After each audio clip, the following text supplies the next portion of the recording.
Welcome to my quick take summary comment on Evil versus Tragedy, Jordan Peterson's lecture on the nature of evil and what can be done about it, which I hope you'll also agree is a free will scaffold, a type of defense of his argument for the existence of free will. Jordan opens here by defining evil and noting that evil is not tragedy. It's not natural disaster or disease or accidents that can befall us in everyday life. Rather, evil is done with conscious intent by individuals. Therefore, its origin is within us. Picking up the Adam and Eve story towards the end of the fall of the Garden of Eden, Jordan points out, like Adam and Eve, when we're born, we quickly realise our limitations. We realise that one day we'll die, that we have a limited physical and mental capability, that whether we like it or not, we're going to face urgent demands to find food, shelter, maintain safety for ourselves and others. And it's this sense of vulnerability in the face of an infinite future and a finite life with these limitations that we feel the uncertainty and the complexity descending upon us.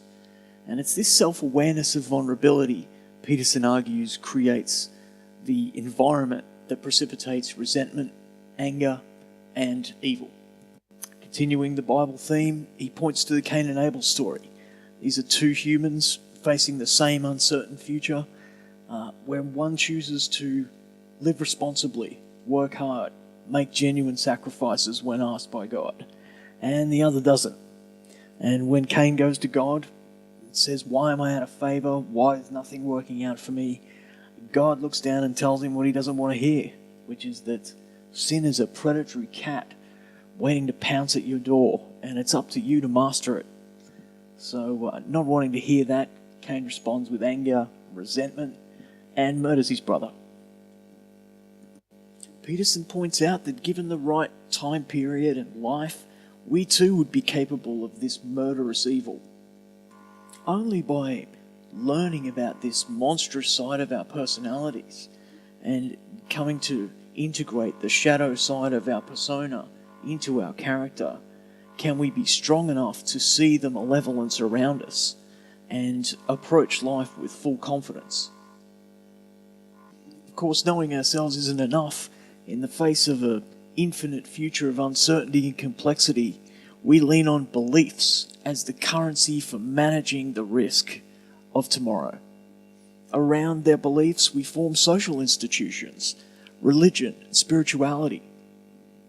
Humanity has used the seed of belief to create some of the best and worst cultural, spiritual, political, social movements across history. Now it's here we're tapping into the crux of Jordan's argument. If we are to develop an integrated character capable of transformation and divine purpose and meaning in our lives, we need to be able to understand, analyze, critically view, and curate these belief systems, both the ones we see in others, the world around us, but most importantly within ourselves. Imagine life's a garden. The seeds we choose to plant are our beliefs, choices, and actions. You develop your integrated character by mastering which seeds are weeds versus plants that flower, plants that fruit, plants that provide canopy and shelter for the garden.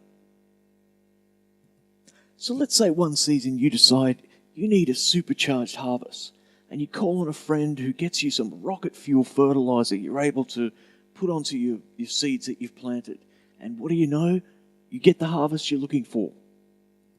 In keeping with the principle that you're operating with limited knowledge and into an uncertain future, you couldn't have known that planting that fertilizer, whilst giving you the output you sought immediately in the short term, the following season decimated the soil in not only your garden, but all the gardens around you that you rely on to seek food and shelter for the entire community.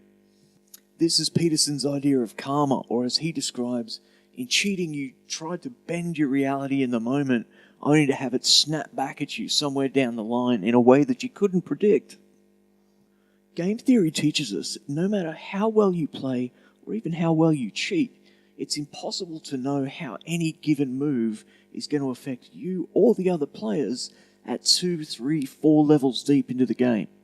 The Nash equilibrium solution to this problem states that if each player plays their best known strategy within the rules, then all players will benefit most across the outcome of the game. Peterson argues if we develop this integrated character over time by challenging the order and chaos balance in our life, confronting new things, ideas, experiences, will not only transform the outcomes that we seek in life, but will also tap into a divine sense of purpose and meaning. So at the simplest level, Peterson's suggesting you can just start by telling the truth and watching life unfold before you. And in doing so, in walking the line between chaos and order that confronts you, your divine purpose will reveal itself in the form of the most meaningful path. And the checkpoints for this are simply, do you feel confident? Do you feel you're at your most competent? Is your life an adventure that's at least satisfying or even exciting as a hopeful journey before you? This pursuit of individual enlightenment, Peterson's arguing, is not only the best way we can defend against evil, but also the best way to comport our individual sense of free will, not only for the you of today, but for the you of tomorrow, and all the people you'll collaborate with on that journey. After all, you're only 6 degrees from this guy.